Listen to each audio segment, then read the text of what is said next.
Good afternoon, ladies and gentlemen, boys and girls. We are back with another match reaction, an instant match reaction. The match literally finished 10 minutes ago. So, me and this absolute stranger to the channel are here to break it down for you guys. Please give a warm welcome back to Mike, who got back from America yesterday or the day before. Let me unmute you. And then I That'll was in be, work for 9 o'clock. Wait a minute. There you go. I was there we go. they're clearly rusty. Yeah, no, I got back yesterday at 6:30. I was back in work at 9 o'clock. So it was a long Wow. day yesterday. But we're back and to winning ways too. So I've came back at the right time. Avoided all the drama you guys had to deal with Yes, I mean, a lot happened while she was away. We'll a get little into that bit. another time, but we've got a game to talk about today. Getting some comments, Georgie, up the Reds and F the rest. Get onto that. That's a big talking point.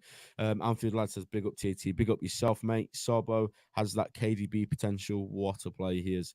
And Sobo and Diaz are contenders for man of the match. Yes, they certainly are.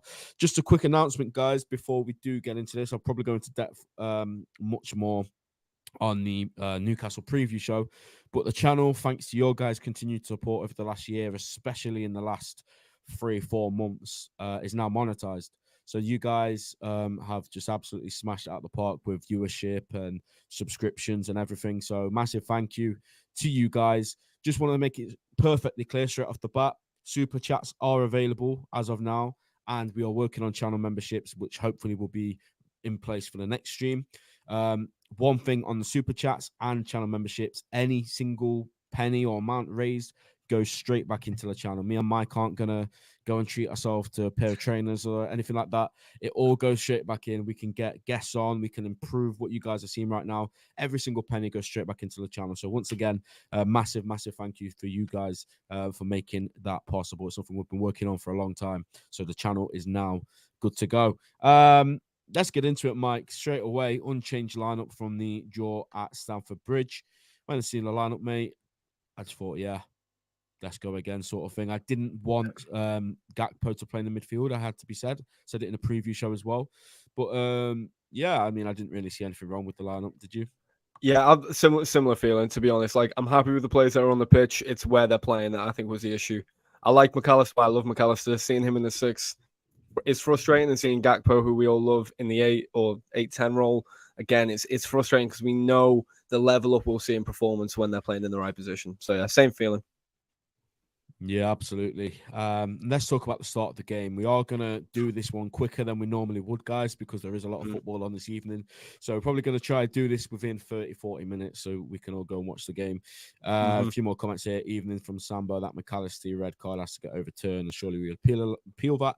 We'll get on to that, guys. We'll do the order of the game as best as we can. But let's talk about the start, Mike. It was very frantic.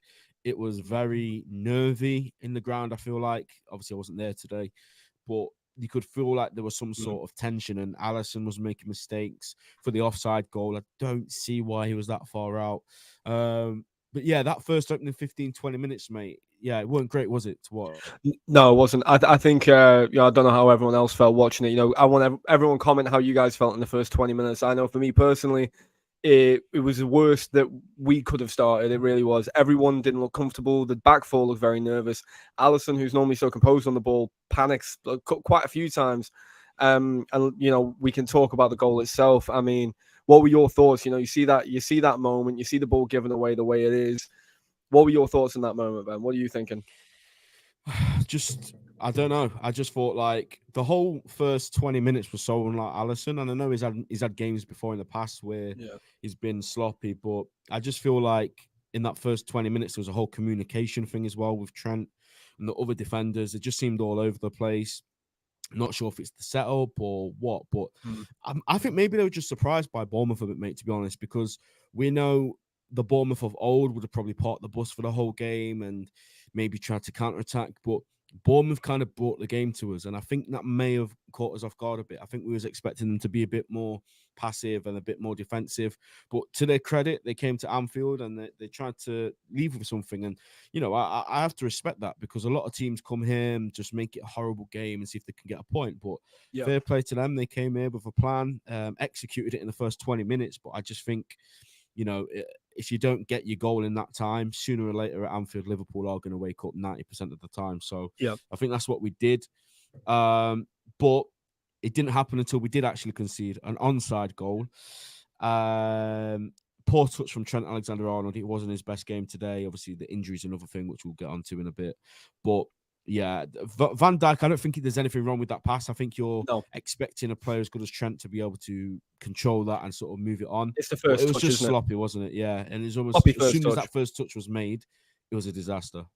Yeah, it was. I think if there's one thing I took from the first half, which was consistent, Konate didn't have an outlet, right? So Konate didn't have an outlet on the right side. He was covering that whole area, which meant there was very little option for Van Dijk in terms of who he could really give the ball to. There's always a player on Konate. Gives it into Trent. You got Trent and McAllister there. Now, I've seen a few people go, this is why we need a 6. For me, that wasn't an example. We need a 6. We obviously need a 6, but that wasn't an example of why. For me, that's an example of why Trent right now is not right in midfield. I don't mind him in this inverted role, but him receiving the ball to take it on the spin, his first touch is sloppy at times, and it was sloppy in this moment. And also, he's not checked his shoulder. It's the basics that you learn if you're playing midfield for 10 years. Yeah. You know what I mean? Leading up Scan, to, yeah. Yeah, it's just a scan. It's just like a little look on your shoulder. He didn't do it. He gives the ball away. Poor touch, gives the ball away. Recovery, everyone, fair enough. Everyone did run, like last season. I know it sounds a silly one, but we've seen a lot of people jogging in these moments. Everyone did sprint after it, which is great, but it was, great. Fair play, Robbo. I thought Robbo had a good game today, to be honest. Game, yeah. Thought Robbo did well to get the block in. It was a bit unfortunate that literally as Van Dijk and Robbo came together and came apart, that's what's created the gap where the ball's gone in. It's a good finish. Alisson couldn't do much about that. But to make the mistake earlier that we'd made a minute earlier, to then still be sloppy, for me, whoever's talking in midfield to Trent or talking in defense from Van Dijk or whatever, someone didn't get the message across to switch on. Simple as that. Like that was the moment where whoever's in charge, which is meant to be a captain and your vice captain, tell everyone to switch on. It's the vice captain who gives it away, which it's a shame, but it is what it is. Absolutely agree with what you're saying. It took us I think the goal to, and maybe in hindsight that was the best thing that happened today, because we were sort of playing on the edge, just doing risky stuff for no reason, and it took the goal, I think, to sort of wake us up a bit. And the reaction was good, to be fair, from the goal. I was quite surprised. Even before we actually got the equaliser, there was a few moments where we created some good patterns of play and a few good corners went in. Virgil obviously hits the bar with the header. But the first goal was the Luis Diaz goal, which we'll get on to Luis Diaz in a little bit. But we'll talk about the goal for now. Luis Diaz is an incredible player. He's absolutely sensational. And I think, Mike, this is something that's always been criticised of Luis Diaz's end product. Is he going to get the goals? Like, it's all well and good in being good on the eye, and that's amazing, but is he going to get the goals? And so far, mate, he scored a few in pre-season. He's got one in the first 2 Premier League games. He looked brilliant today, didn't he, Luis Diaz? He did. And you know what? He's causing a headache.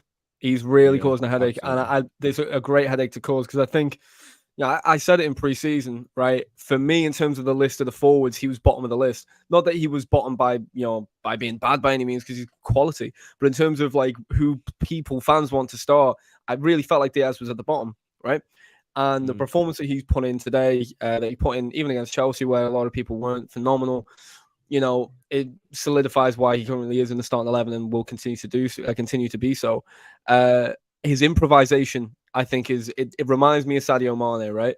The ability to just improvise these moments. The half bicycle kick or whatever you want to call it for his goal today it's absolutely fantastic. And it's what we needed. We needed that spark. And I think a few times today, he just pulled off that little bit of magic, gets the crowd on the feet, gets the players looking up.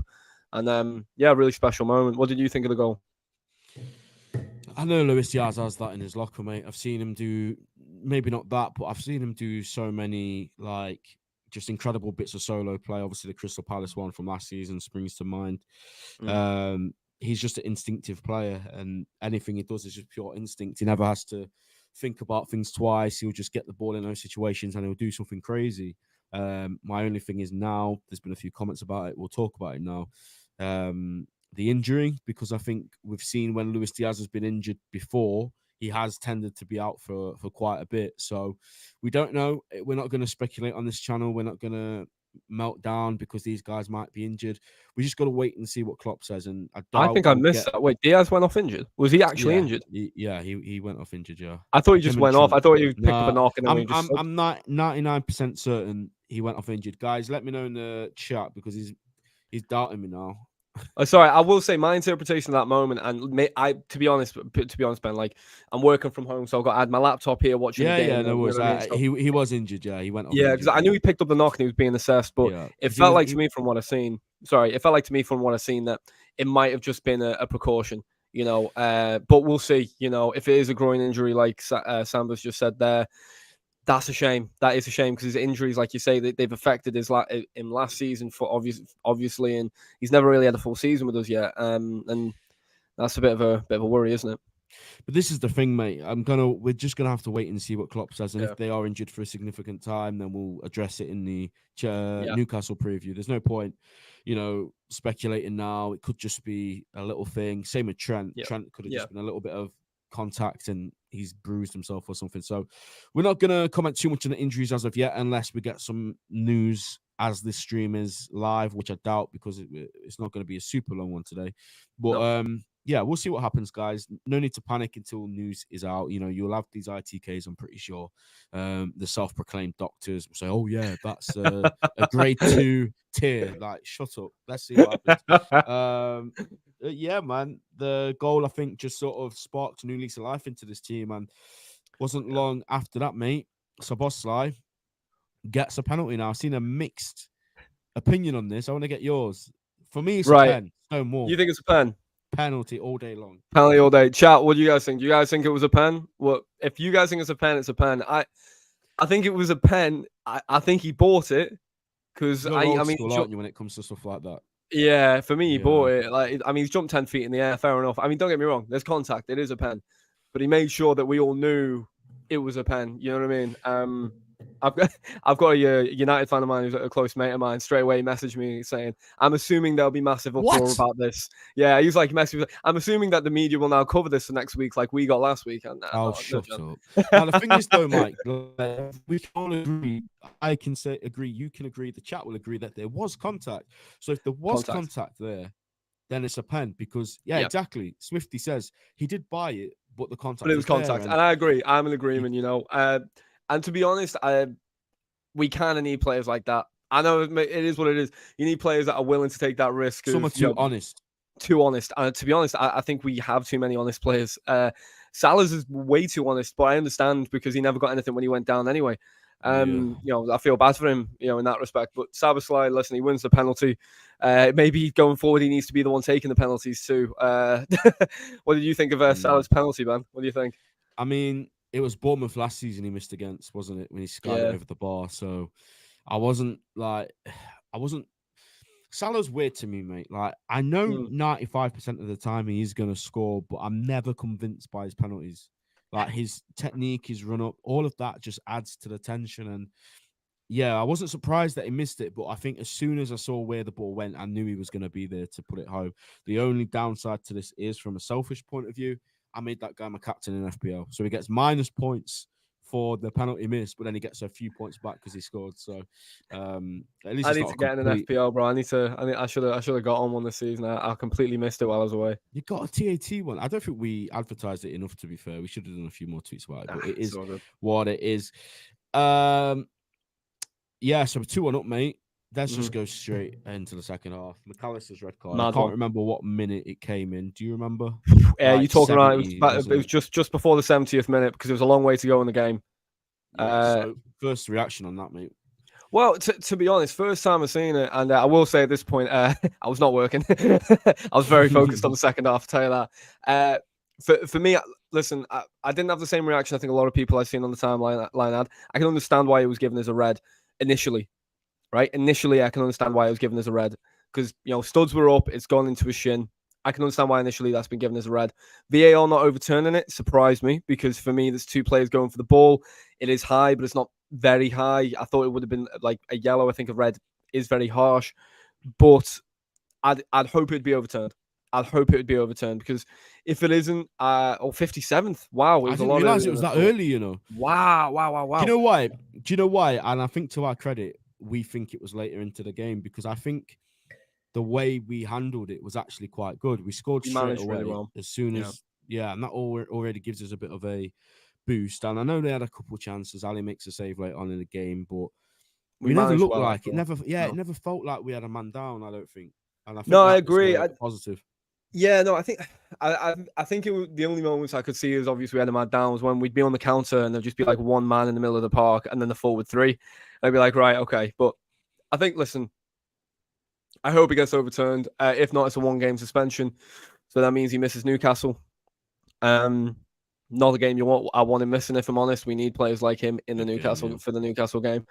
I fully expect him to start where I fully expected him to start where Gakpo was today, and for us to see Endo in the 6 against Newcastle. If I'm honest, now maybe we see Elliott, maybe we see Gakpo stay there. Not sure how I feel about that, but we'll see how it goes. Come the preview. What were your thoughts on the Red? Did you have a similar reaction, or were you just straight away disappointed? To be honest, mate, as soon as I seen it, I was like, "What's happened?" Because, correct me if I'm wrong, but I didn't see any Bournemouth players appeal, really. The player rubbed his shin. Obviously, I heard, but he didn't play act or anything. So, credits to the Bournemouth lads. Like, no one went crazy for that, McAllister looked so surprised as well. Like, yeah, as soon as the card comes out, and I was certain it was going to go to VAR 100%, because it's just so soft. And if you go back to last season, I think it was Villa, when Gakpo got studded in his chest and nothing came from that. So it's like, what do you have to do to get a red card? What is a red card? What's not a red card? Yeah, but this is the thing. It's inconsistencies, isn't it? No two refs are the same in how they see the rules. But I don't think it will get overturned, because they'll say, was there contact? Yes, there was. Was it dangerous? They'll probably say, yes, it was. Even though it's minimal contact. And in slow motion, when you slow it down, okay, it might look a little bit bad. But everything looks bad at slow-mo, though. They'll have a definition to what a red card is, and they'll see if it matches up with that. And if it does, no matter how harsh it is, they'll just say it's a red card, but it's a disgusting decision. That's twice in a week now. I feel like I'm not blaming the officials for us not being at our best, but it seems like we've been a bit hard done by. I think last week at Chelsea, there was a couple things which were just absolutely shocking. Yeah. Well, hey, listen, Ben, we can start the conspiracies early. I'm all right. Listen, I'm down to get on the excuse train. Listen, the Ref Association are trying to stop us winning the league. I'm here for it. Exactly this, by the way. Swifty says, Paul Tierney, what do you expect? 100%. Very true. Also, the Moon says, how was Trent today? I missed the second half. I'll be honest, I'm ready for Trent to go back to playing where he was playing, because I think in the second half, to his credit, he was finding himself down the right-hand side a lot more, and towards the back end of the first half.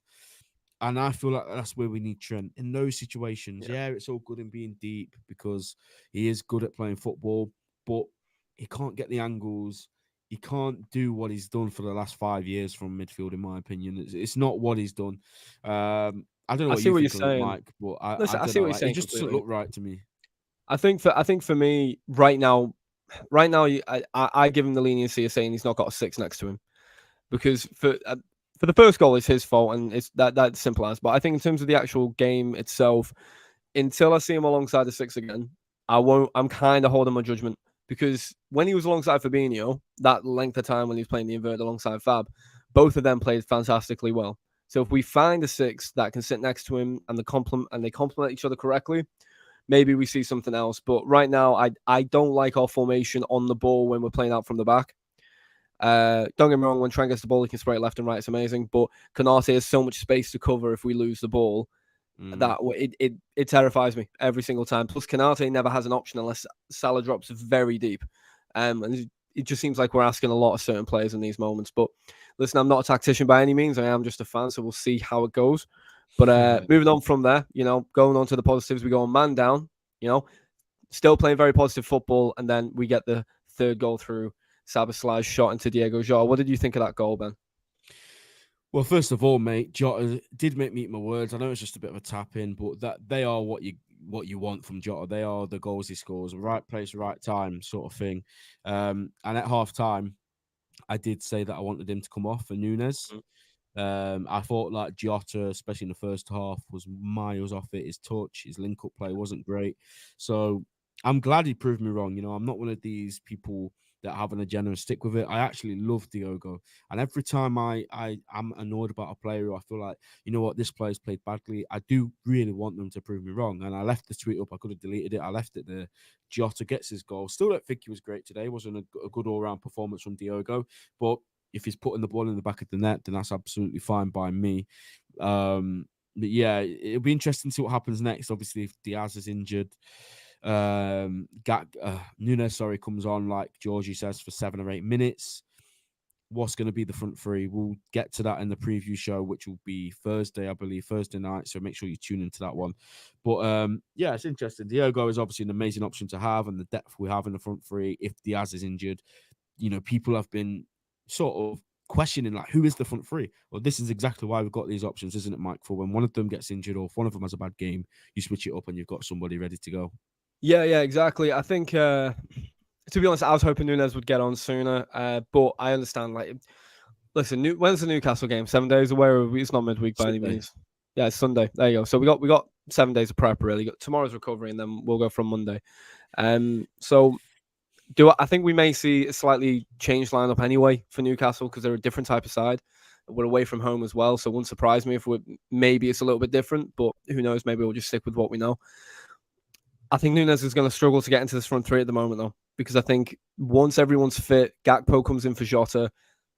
If Diaz isn't injured, then, you know, Diaz stays. If Diaz is injured, 100%. You know what I mean? But if Diaz is injured, I can see him putting Jota on the left.